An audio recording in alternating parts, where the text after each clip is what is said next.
Voilà, bah écoutez, je vous remercie d'être toujours aussi nombreux pour assister donc à l'avant-dernière table ronde de la Biennale. Donc nous sommes là aujourd'hui pour débattre de la place de l'expérience utilisateur, autrement dit l'UX, on y reviendra, dans la conception, l'évolution des interfaces et de leur contenu. Donc avec nous pour en parler, nous avons le plaisir de recevoir 3 invités que je laisserai se présenter mieux que je ne saurais le faire. Emeline Mercier à ma droite, donc, qui est donc UX designer et e-book designer. Donc elle nous expliquera la différence qu'elle voit entre ces deux métiers. Adeline Fradet à ma gauche, donc, qui est cofondatrice de la start-up au doux nom de Whisperies, si je prononce bien. Et notre invitée surprise, donc, que je remercie vivement d'avoir accepté notre invitation pied levé, donc Anne-Sophie Tranchet, qui travaille au sein de TI en tant que product designer et qui s'occupe particulièrement justement du travail sur l'expérience utilisateur. Alors malheureusement, Nicolas Bedon ne pourra pas être là avec nous pour des raisons de santé aujourd'hui. Je rappelle juste que Nicolas Bedon, donc en plus d'être le directeur de la médiathèque de Bayeux, est très connu dans la sphère des bibliothèques, justement pour porter ces questions d'expérience utilisateur et de design thinking, et qu'on peut retrouver facilement l'ensemble de ses publications, soit sur son blog. Il a coordonné notamment le numéro de la revue I2D de la DBS, paru en 2007, sur les questions justement du design thinking en bibliothèque. Donc on pourra laisser ces liens soit sur le pad qu'anime Delphine Mérien, vous les retrouverez à la fin de la Biennale. Donc avant d'entrer dans le vif du débat, avec un jeu classique de questions-réponses, je vais laisser mes invités se présenter. Donc peut-être commencer par Émilie. Bonjour à tous. Donc, aujourd'hui, je suis... Le micro. C'est bon ? Il faut parler dans le micro. Voilà. Plus près. Plus près encore ? Ouais. C'est bon ? Encore ?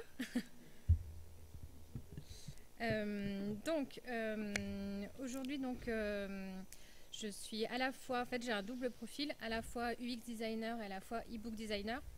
Donc, toute la partie e-book designer où on entend surtout l'aspect de développement de livres numériques. Donc ça, cette partie-là où c'est surtout avec le master PUN que j'ai fait il y a quelques années. Et à côté de ça, j'ai enchaîné avec un autre master à l'ENS en Arch Info, où là je me suis vraiment spécialisée à l'UX design, et du coup depuis ça fait 2 ans et demi que je suis UX designer chez un éditeur de logiciels. Et donc j'essaye en fait dans la vie à côté de mixer à la fois l'UX et le livre numérique, entre autres avec mon mémoire de fin d'année que j'ai essayé de porter sur... en fait je me suis intéressée à la façon dont les méthodes UX pouvaient permettre de concevoir des meilleures expériences de lecture numérique et surtout des expériences de lecture numérique plus engageantes.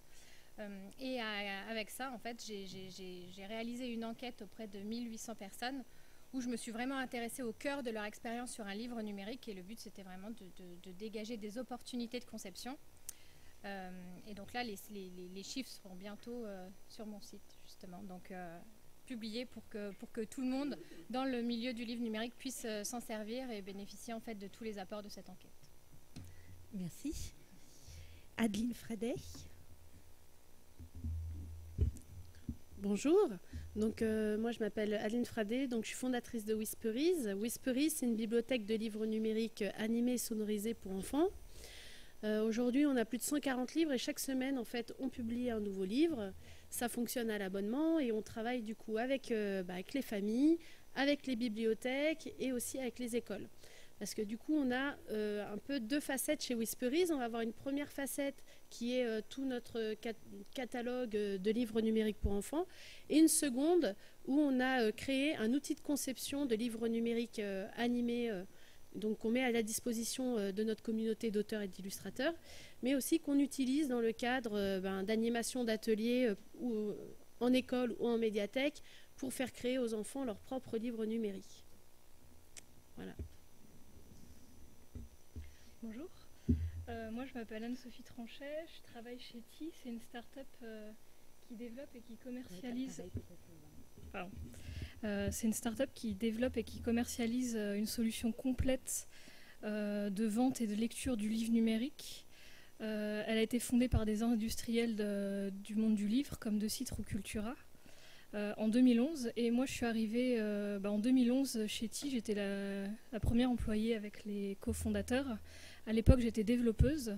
Et puis, un peu plus récemment, je suis devenue UX designer, donc je m'occupe maintenant essentiellement de l'expérience utilisateur à travers tout l'écosystème qu'on peut proposer. Donc j'ai vraiment vu l'évolution de l'entreprise et aujourd'hui mon cœur de métier c'est vraiment ce dont on va parler là, l'expérience utilisateur. Merci.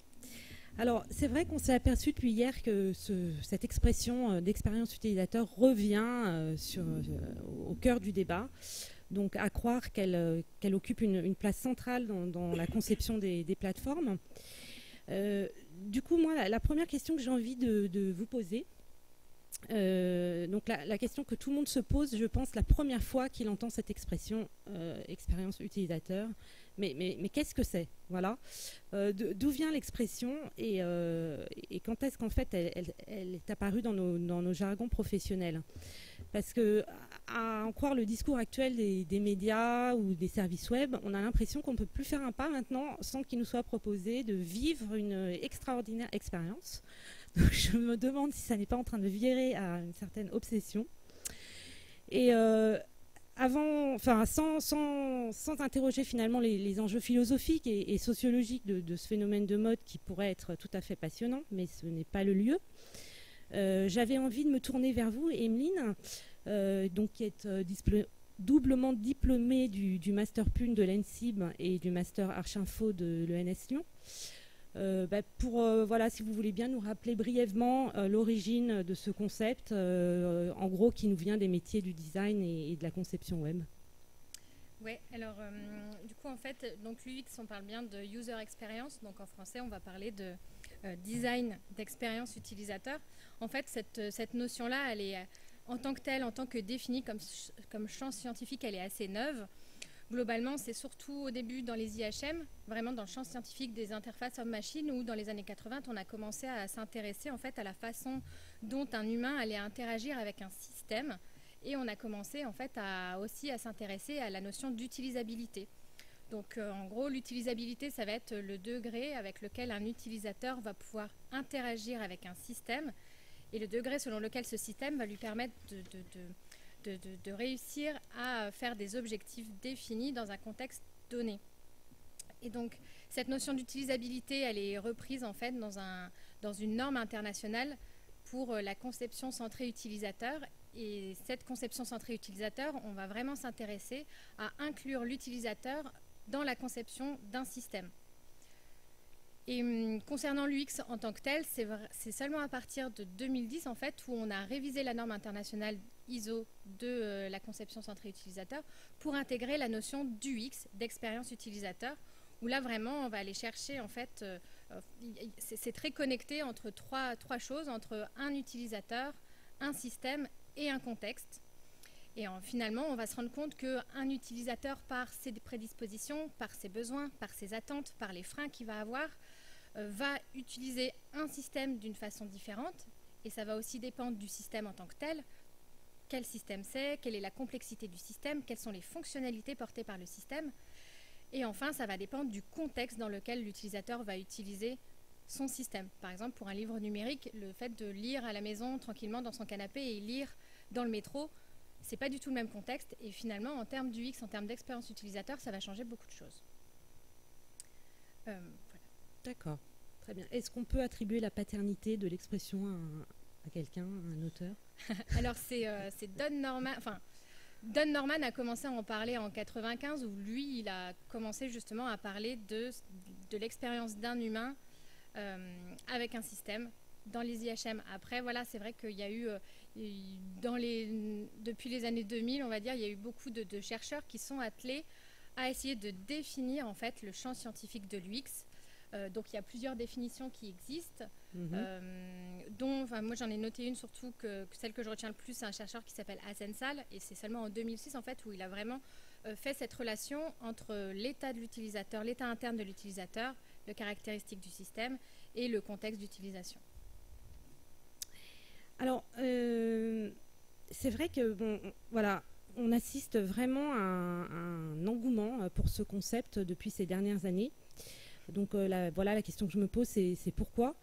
Et en creux, finalement, qu'est-ce qu'il y a vraiment de nouveau dans ce concept si on se replace il y a 20 ans, dans les années 2000, avec le concept de Web 2.0 ou de bibliothèque 2.0, où on plaçait déjà l'usager au cœur du système web.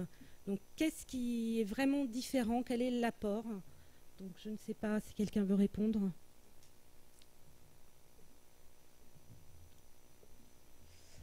Je pense qu'on a toujours essayé de mettre l'utilisateur au centre, même avant qu'il y ait des produits numériques. Et du coup, maintenant qu'on a ces interfaces, il faut réfléchir sur comment l'utilisateur il peut utiliser le produit dans une expérience vraiment globale. Par exemple, chez Ti, l'expérience utilisateur, elle va être au moment où l'utilisateur va prospecter pour trouver un livre, au moment où il va l'acheter, au moment où il va le lire. Mais pour nous, c'est aussi l'expérience qu'il a avec un livre. L'utilisateur, il connaît son libraire, il a envie d'être... le libraire est important dans cette tradition du livre. Et donc nous, même pour le livre numérique, on veut remettre le libraire à sa place en tant que prescripteur et en tant que conseil auprès de l'utilisateur. Donc ça peut être un axe sur lequel on travaille particulièrement chez Ti. En fait, je pense que longtemps, on a aussi été concentré sur des produits, sur finalement ce qu'on allait fournir à l'utilisateur. Et aujourd'hui, la vision en fait est complètement différente parce que au-delà le contenu ne suffit plus. Il faut un contenu, il faut un service.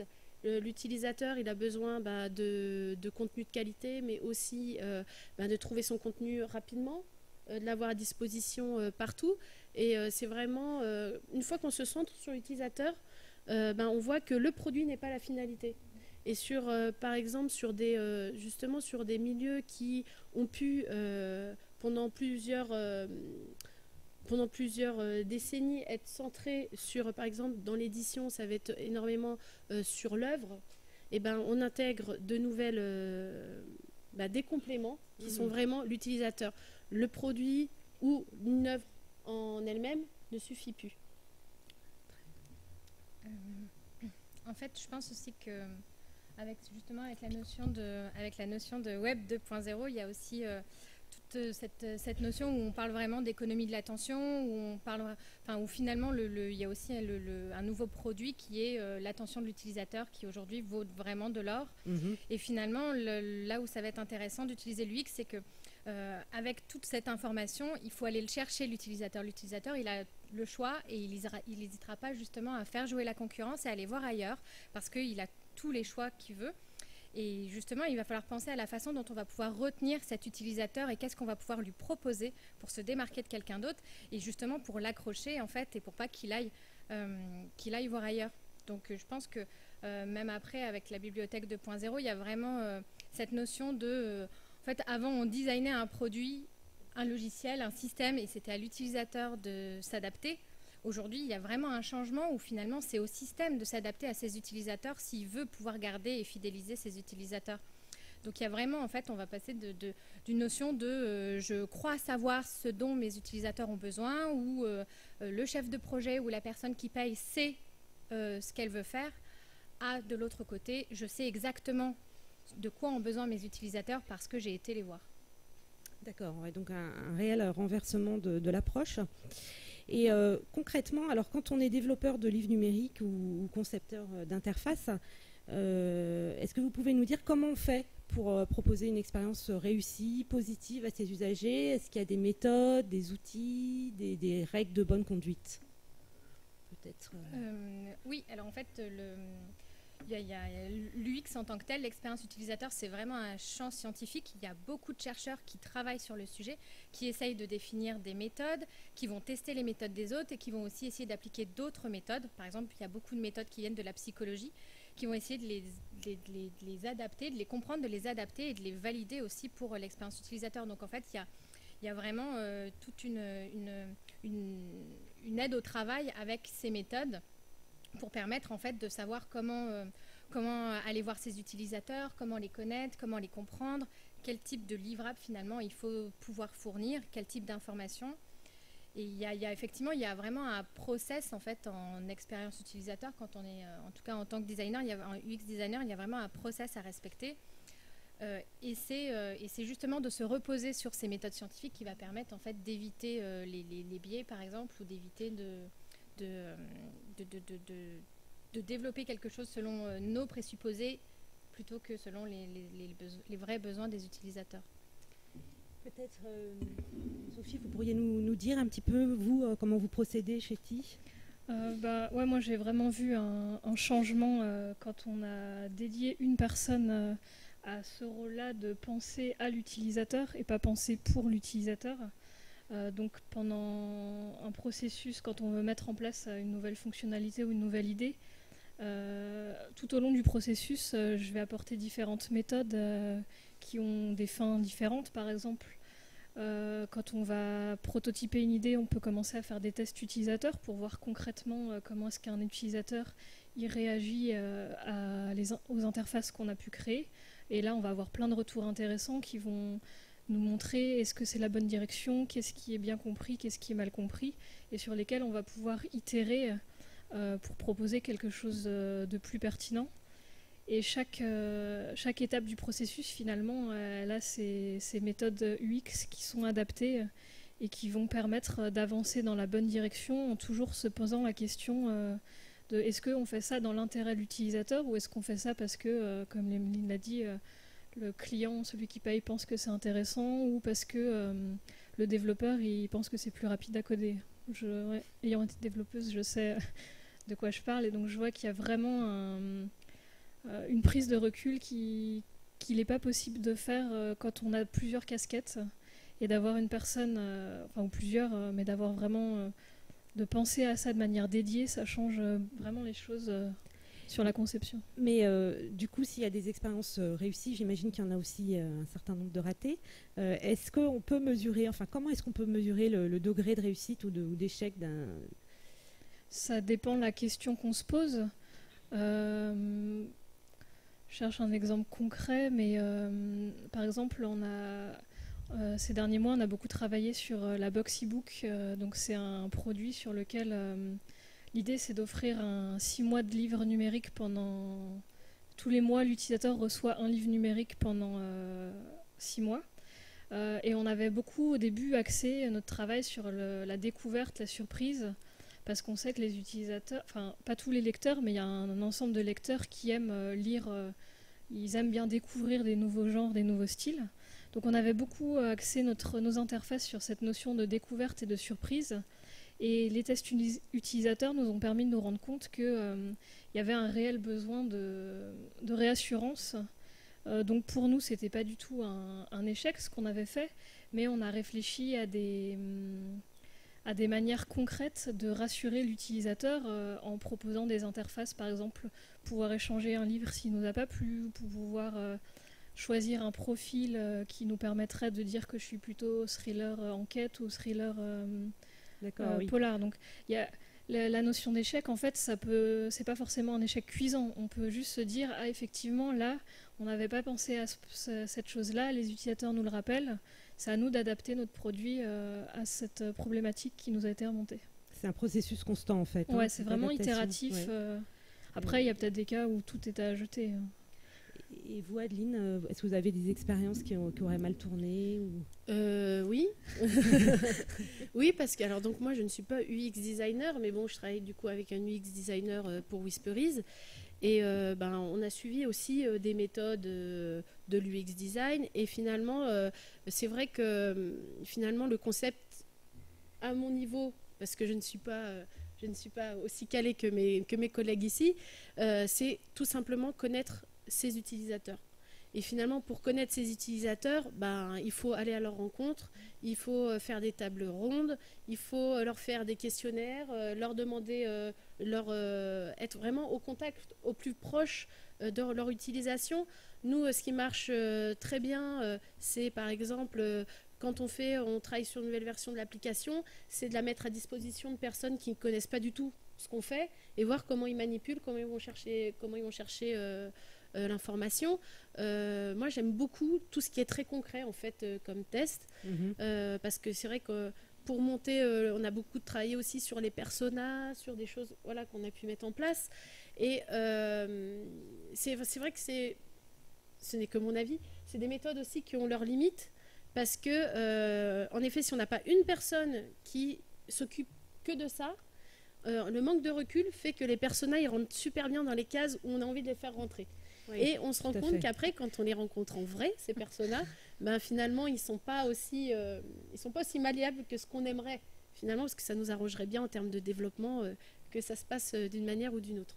Tout à fait. Alors, c'est une excellente transition sur la question suivante. Donc, une question dont on a beaucoup parlé au congrès de la DBU de l'an dernier, donc, qui était consacrée aux méthodes UX, de design UX en bibliothèque, l'empathie.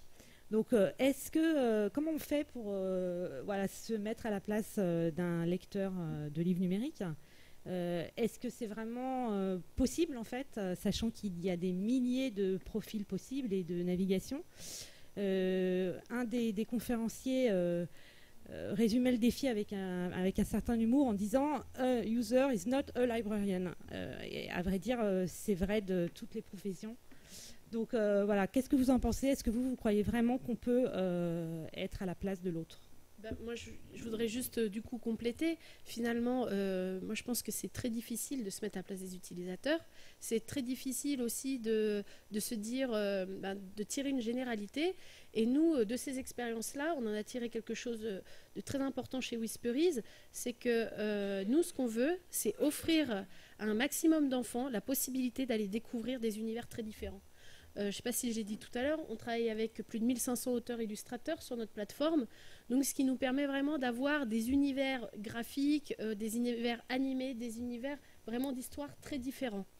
Et finalement, nous, on le remporte aussi par rapport à notre comité de lecture. Pour aller valider un livre pour qu'il soit ensuite dans notre catalogue, il passe par un comité de lecture.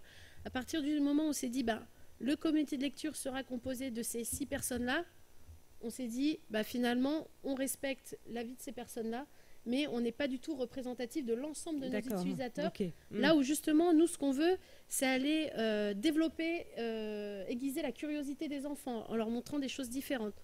Donc, nous, on a un comité de lecture, par exemple, tournant. C'est-à-dire, chaque semaine, le comité de lecture il est composé de personnes différentes, avec des profils qui sont différents aussi entre eux. Il peut être composé de pédopsychiatres, d'orthophonistes, d'enseignants, de libraires, de bibliothécaires, mais aussi d'enfants et de familles. Donc finalement, tous ces profils différents, ça nous permet d'avoir vraiment des retours sur, parce que nous on parle beaucoup d'expérience de lecture chez Whisperies, sur l'expérience de lecture dans l'histoire et pouvoir après savoir comment faire évoluer si on publie, si on ne publie pas. D'accord. Et vous, Anne-Sophie, comment on fait chez TI pour se mettre à la place du lecteur ? Justement, c'est un travail qu'on a fait il y a 6 mois à peu près. Jusque-là, on ne s'était pas forcément posé la question parce que chez TI, on sait tous lire et on est tous lecteurs et donc on avait l'impression de connaître nos utilisateurs. Mais en fait, c'est super biaisé comme manière de réfléchir. Donc on a créé des personas, comme Adeline en a parlé.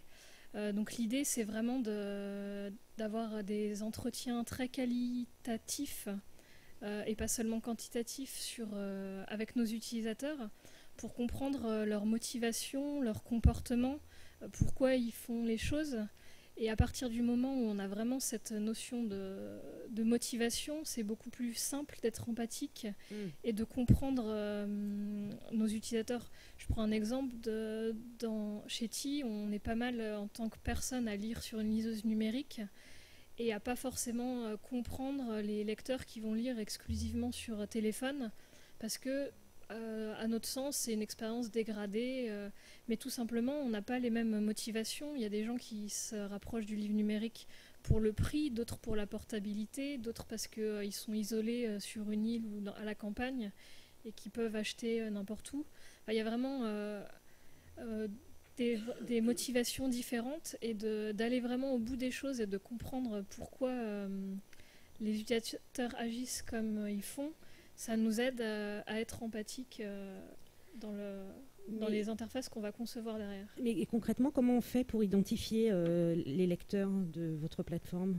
Vous avez des listes, des coordonnées ? Est-ce qu'ils sont d'accord ? Là, pour le travail des personas, c'est une méthode, c'est un process UX. Donc, l'idée, c'est de contacter des gens. On leur demande est-ce qu'ils sont OK pour qu'on parle avec eux pendant une demi-heure ou une heure. En échange d'une compensation à un livre numérique, par exemple, de leur choix. Okay. Et puis, donc, pendant une heure, on va discuter. C'est vraiment une discussion ouverte. Comment est-ce que vous êtes arrivé au livre numérique ? Qu'est-ce qui vous a plu ? Sur quoi vous lisez ? Est-ce que vous achetez ? Est-ce que on vous donne des livres ? Est-ce que vous piratez ? Enfin, on a couvert un panel assez large de questions. Voilà. Et après, il y a un gros travail d'analyse sur toutes ces données. J'imagine que Emeline aussi a dû le faire avec son enquête, qui prend pas mal de temps, mais pour arriver à en sortir vraiment des profils types. Là, c'était dans le cadre de Persona, où on a vraiment sorti des profils types. La personne qui est, par exemple, à la base amoureuse du papier, qui est devenue complètement fan du numérique, et elle lit à 100% numérique. Elle adore pouvoir acheter depuis son canapé. Elle est encore plus compulsive qu'avant. Et on va voir des gens qui ne voient que des inconvénients dans le numérique, qui trouvent que c'est cher, ils ne peuvent pas le prêter à leur famille. Et donc, ils s'y mettent parce qu'ils sont technophiles, mais ils y voient vraiment que des inconvénients. Et ces gens-là, peut-être, ne voudront pas acheter ou dépenser de l'argent dans le numérique. Donc, ils ont des motivations différentes. Et nous, on va essayer de leur parler d'une manière différente. On ne va pas parler de la même manière qu'un gros lecteur qui dépenserait 100 € par mois sans souci pour des livres. Et peut-être, Emeline, vous pourrez revenir sur votre enquête, justement. Oui. Alors, en fait, ce qu'on cherchait à savoir, ce qu'on a réussi à trouver, c'était beaucoup de données quantitatives et quelques données qualitatives, mais on n'allait pas vraiment chercher l'expérience du lecteur vraiment au cœur de son expérience. Donc en fait, on a fait passer une enquête en ligne qui utilisait une des méthodes UX en fait pour aller évaluer une expérience qui s'appelle la complétion de phrases. Et finalement, en fait, ça va être des phrases à compléter et ça va servir d'amorce à la pensée de l'utilisateur. Donc on a posé des questions telles que ce qui me frustre le plus avec un livre numérique, c'est, ou alors je rêve d'un livre numérique qui, ou alors, en fait, dépendamment de la notion qu'on voulait aller creuser, que ce soit sur la comparaison, l'image du livre numérique, qu'est-ce qui nous plaît, nous déplaît, qu'est-ce qu'on attend. On a été chercher tout ça et on a eu vraiment des retours très intéressants sur le cœur de l'expérience. On a appris plein de choses sur les aspects sensuels, pourquoi, comment est-ce qu'ils devaient être, qu'est-ce qui leur gênait en fait dans la navigation, qu'est-ce qui leur gênait dans l'acte d'achat, dans l'acte de prêt. Et c'est des questions qui finalement on retrouve peu dans des résultats. Et effectivement, on a essayé de dégager à partir de ça des personas. Donc on retrouve effectivement la personne qui lit beaucoup. On s'est rendu compte que la personne qui utilise beaucoup le livre numérique, c'est la personne qui à la base lit déjà beaucoup de livres papier. Parce qu'une personne qui lit beaucoup, c'est-à-dire plus de 20 livres par an, n'est pas tellement attaché à l'objet en lui-même, n'est pas tellement attaché au papier ou au fait de collectionner son livre dans sa bibliothèque, parce que vu qu'il en lit plus de 20 par an, de toute façon, il n'a pas la place chez lui. Et clairement, on s'est rendu compte que c'était par exemple ces personnes-là qui vont être le plus enclins à utiliser un livre numérique et qui continuent du coup de lire vraiment beaucoup de livres numériques. Donc on a pu vraiment dégager, en fait le but de cette enquête, c'était de pouvoir dégager plein d'idées de conception pour essayer d'améliorer justement l'expérience des lecteurs. Et finalement, ça touche aussi bien à l'application de lecture, les fonctionnalités de l'application, au device de lecture en lui-même, à la façon dont on va naviguer, au contenu en lui-même. Est-ce qu'il est plein de fautes, pas plein de fautes? Est-ce que la navigation est bien faite? Est-ce qu'il est accessible, ce livre numérique, ou pas? Donc on a vraiment creusé pas mal de choses. Et tout ça en utilisant vraiment, en fait, ce qu'on a réussi à voir, c'est qu'effectivement, les méthodes de l'UX peuvent permettre de concevoir des expériences de lecture plus engageantes, et que ces idées de conception s'adressent vraiment à tous les niveaux, en fait, là précisément du livre numérique. Après, c'est vrai que globalement, dans le process, pour aller voir les utilisateurs, ce qu'il faut, c'est vraiment un process qui va être itératif, c'est-à-dire qu'on recommence tout le temps. Donc, mon process, je vais commencer par aller chercher les besoins des utilisateurs. Donc, je vais chercher mes utilisateurs avant de faire mes personnages. Je vais essayer de comprendre qui ils sont, qu'est-ce qu'ils font, comment ils le font, pourquoi ils le font, qu'est-ce qui les gêne. Et à partir de là, on va essayer aussi de s'intéresser dans quel contexte, pour justement venir définir des personas. Parce que du coup, la définition de persona, c'est vraiment, ça se rapproche d'une cible en marketing, en fait, où on va faire un regroupement de personnes. Donc un persona, c'est un personnage fictif qui représente un regroupement de personnes qui ont les mêmes besoins, les mêmes attentes, les mêmes frustrations. Et après, effectivement, c'est en se reposant sur ces personas qui ont été validés, qui ressemblent vraiment à des utilisateurs, on va designer, sketcher, aller faire des tests. Et le but, c'est vraiment de faire des tests continuellement. Du coup, effectivement, expérience ratée ou pas expérience ratée, finalement, vu que le process, c'est vraiment une longue chaîne, en fait, donc c'est toujours itératif. Donc, effectivement, dès finalement, on se rend compte que ça ne convient pas aux utilisateurs, on revient, on recommence le process. Et le but, c'est vraiment d'aller toujours chercher le feedback des utilisateurs. On est beaucoup sur un mot qu'on entendait hier de friction. J'ai l'impression qu'on est beaucoup dans la volonté d'identifier les frictions et de les supprimer dans l'expérience utilisateur. Alors, ça va être... en fait, ça va être surtout de comprendre pourquoi il y a ces frictions, qu'est-ce qui fait que... Et avec l'UX, effectivement, on ne peut pas... C'est difficile à travers un produit, un système, de répondre aux besoins de tout le monde. Le but, ça va être pas forcément... Enfin, c'est pas... On écoute exactement ce que les utilisateurs nous disent et on les applique, c'est on essaye de comprendre et vraiment de comprendre de quoi ils ont besoin pour essayer d'appliquer. Donc, des choses à ajouter? Parce que du coup, ça me permet d'aller un petit peu vers une des questions, je pense, qui est importante de poser ici, c'est l'éthique du design. Est-ce que, bon, à force justement, voilà, de vouloir à tout prix séduire l'usager, par exemple, Amanda Etch, qui a publié un guide sur l'UX qu'elle a intitulé Utile, utilisable, désirable. Donc Amanda Etch, elle intervient, elle accompagne les équipes de bibliothèque à l'université de Guelph au Canada. Donc, est-ce que vous êtes d'accord tous ici avec cette idée qui est répandue dans ce milieu, qu'une expérience utilisateur ne sera pas réussie si elle ne suscite pas d'émotion, et une émotion suffisamment positive pour que l'usager s'en souvienne et ait envie de renouveler l'expérience? Est-ce que vous êtes d'accord avec ça? Déjà, pour vous, est-ce que c'est un ingrédient essentiel? Je pense qu'on veut toujours faire passer une émotion, mais c'est pas forcément l'émotion comme on l'entend. Par exemple, dans le process d'achat d'un livre, on veut que dans le tunnel d'achat, l'utilisateur il doit être rassuré. Donc on va pas chercher l'effet waouh, on va chercher l'utilisateur, il veut savoir que ses données bancaires sont en sécurité, que son livre va être en sécurité. Donc là aussi il y a de l'émotion, même si c'est plus caché. Et puis effectivement, j'imagine que vous parlez plutôt de l'émotion, l'effet de surprise ou en parler aux autres. Ça, c'est quelque chose qu'on va chercher dans d'autres contextes, dans d'autres cas d'usage. Mais finalement, ça dépend vraiment du contexte. C'est un peu ce qui revient tout le temps. C'est une même solution, une même émotion ne sera pas adaptée à un même contexte et même à différentes personnes. Donc l'idée, ça va être de trouver une manière de concevoir l'interface qui corresponde au plus de personnes possible, tout en restant compréhensive et adaptée au contexte.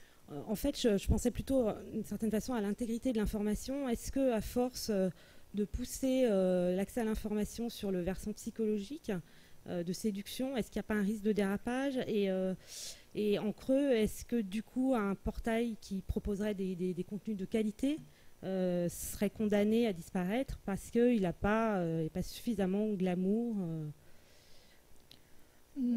Et pour moi, il y a vraiment une décorrélation sur le côté glamour entre le beau et l'utilisable. C'est pas nécessairement. Il y a un exemple qui revient souvent en UX, c'est le Bon Coin. C'est moche, mais ça marche. Ou c'est discount, la cible, c'est pas d'être beau. Faut qu'on voit que c'est du discount, donc ça doit être vraiment. Donc encore une fois, c'est vraiment une question de s'adapter à la cible. Par contre, en UX, il existe les dark patterns. C'est tout ce qui est manipulation qu'on va faire, quand on va manipuler l'utilisateur. Par exemple, avec une case qui est déjà cochée et qui va dire on va vous spammer de mails tous les jours pendant 2 ans. Ça, c'est du dark pattern. C'est aussi une manière c'est aussi de l'UX. C'est pas l'UX qu'on essaye de faire. En tout cas chez T. Mais ça fait aussi partie de toute cette science-là, finalement, qu'on peut utiliser, entre guillemets, à bon escient ou à mauvais escient, quoi. Oui, tout à fait, je pensais à ça. Moi, je pense qu'on n'a pas besoin... l'émotion, comme vous l'entendez, on n'en a pas besoin sur tous les services. Donc, finalement, il y a toujours des services ou des produits qui vont mieux se prêter à cette émotion-là. Pour le livre... ce qui est important, c'est quand même quelque chose qu'on fait pour soi. Je parle plutôt pour le livre numérique traditionnel. C'est quelque chose qu'on va faire pour soi. Donc, d'avoir la satisfaction de passer un bon moment au moment de l'achat, oui, c'est important, comme quand on va dans un magasin et qu'il va y avoir des diffuseurs d'odeurs qui fait qu'on se sent bien dans cet endroit et on est content d'acheter dans cet endroit. Mais après, tout ne se résume pas à ça. On n'est pas obligé de aller chercher l'émotion forte, comme justement, tu me disais très justement, on n'est pas obligé. En effet, sur ces discounts, on veut des prix pas chers. Donc, ce qui va nous satisfaire et ce qui va faire qu'on revienne, c'est qu'on a ce qu'on attend. C'est juste donner ce qu'attend l'utilisateur, donc bien le connaître. D'accord. Oui, vous avez un avis sur la question. C'est un très bon point, justement, de faire la distinction entre l'UX et l'UI, qui est un terme qu'on entend aussi beaucoup, qui est la user interface, où finalement, effectivement, en tant que UX designer, je peux designer du très moche, mais du très utilisable. C'est pas ça, en fait, qui compte. Et finalement, il y a là aussi, sur toute la partie des émotions, il y a beaucoup de théories et de méthodes qui vont venir de la psychologie. Théorie des émotions, théorie de l'engagement, théorie du flow, qui est un état dans lequel l'utilisateur est tellement pris par l'activité qu'il est en train de faire qu'il ne voit plus le temps passer, il est vraiment en immersion totale, un peu comme sur un jeu vidéo, en fait, où on y vient pour 1 heure et finalement on y reste toute la journée. Donc c'est vrai qu'en fait, il y a vraiment toutes ces méthodes-là où on va venir créer de l'émotion, et en fait, il y a plein de façons de générer de l'émotion. On a effectivement de l'émotion négative, mais voilà, on va avoir des besoins psychologiques où je pense que sur un système, on va pouvoir déjà créer une certaine émotion en soignant l'accessibilité, en soignant la navigation, en soignant la clarté de l'information. Il y a aussi tout ce qui a trait à la justesse et à la pertinence de l'information, au site en lui-même. Après, effectivement, à partir du moment où, en tant qu'UX, on a des méthodes qui viennent de la psychologie, où on peut influencer, interpréter des émotions et des comportements, c'est sûr qu'il y a toujours, en fait, le passage de la limite reste, est là. Après, voilà, il y a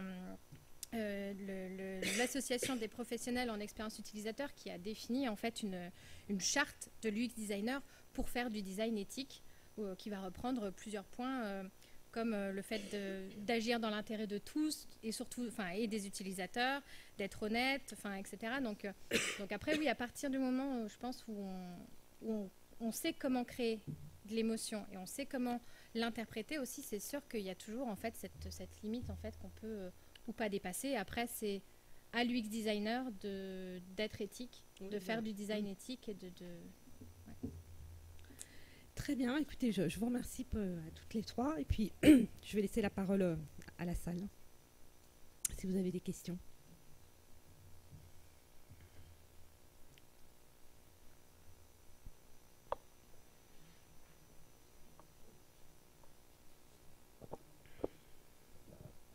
Bonjour, merci beaucoup pour vos exemples et toute votre discussion. Alors, vous avez beaucoup parlé de livres numériques pour enfants.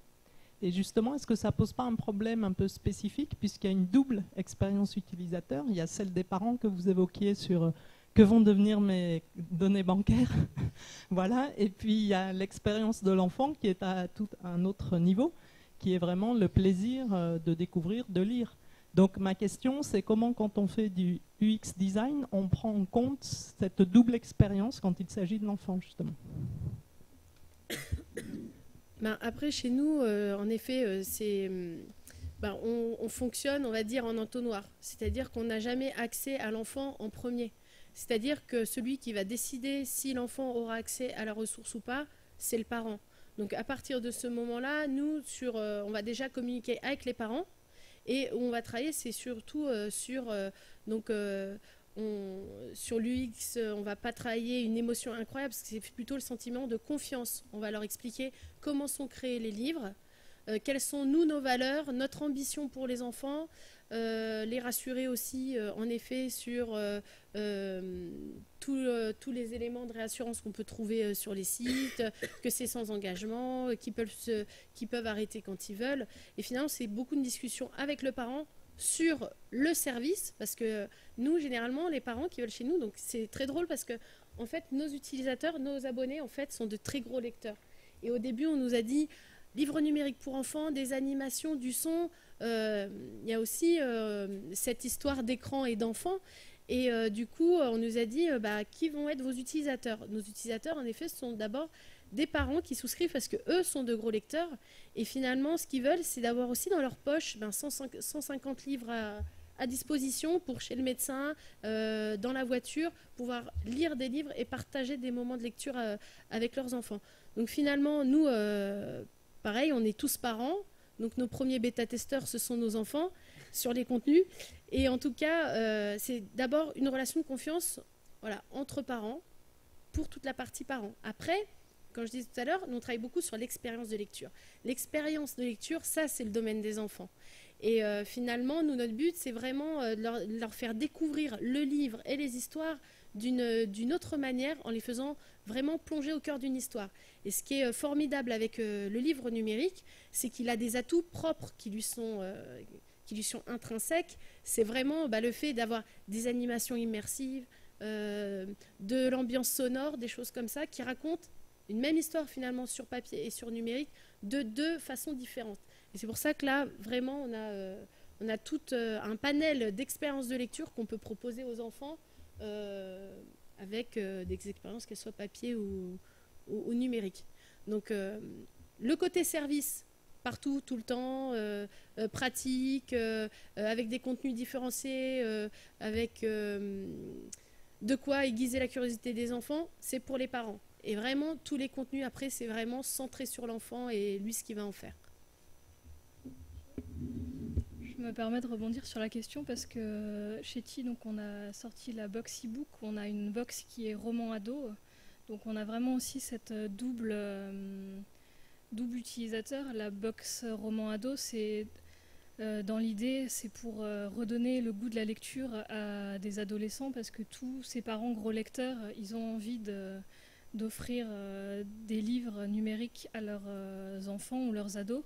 Et là aussi, on retrouve deux parcours vraiment différents. Le parcours de celui qui offre et qui achète, qui est plutôt l'adulte qui prend la décision, qui sort la carte bleue, etc. Et le parcours, en l'occurrence d'un ado, mais pas que, parce qu'il y a aussi beaucoup d'adultes qui lisent du young adulte. Mais donc le parcours plutôt de celui qui va recevoir, où on n'a pas du tout les mêmes problématiques, surtout dans ce cas bien précis où c'est un cadeau. C'est que l'utilisateur ne connaît pas forcément le libraire, il ne connaît pas forcément le livre numérique. Et donc finalement c'est une question assez fréquente en UX de comment gérer quand on a deux profils différents qui vont interagir avec un même produit. Et ben on va réfléchir à deux parcours différents, on va avoir deux langages et deux manières de créer des interfaces vraiment différentes. Je pense à une question là qui peut paraître évidente ou bête, mais est-ce que vous associez les auteurs quand vous concevez des livres numériques? Est-ce que vous avez récolté leur avis, leur vision? L'auteur, on le met en avant parce que c'est un vrai élément de réassurance dans le cadre de la box, par exemple, où il y a cette notion de surprise, de savoir qu'il y a un Stephen King dans la box, ça rassure, sans vouloir dire exactement lequel ou si c'est une nouveauté, etc. Toujours dans le cadre de la box, il y a cette notion de bonus numérique, donc on met en avant l'auteur par des interviews, des extraits ou ses coups de cœur à lui qu'il peut proposer. Donc dans certains produits, oui, on va mettre en avant l'auteur parce qu'on veut cette relation proche avec l'utilisateur. C'est pas nécessairement le cas dans toutes nos démarches et tous nos services.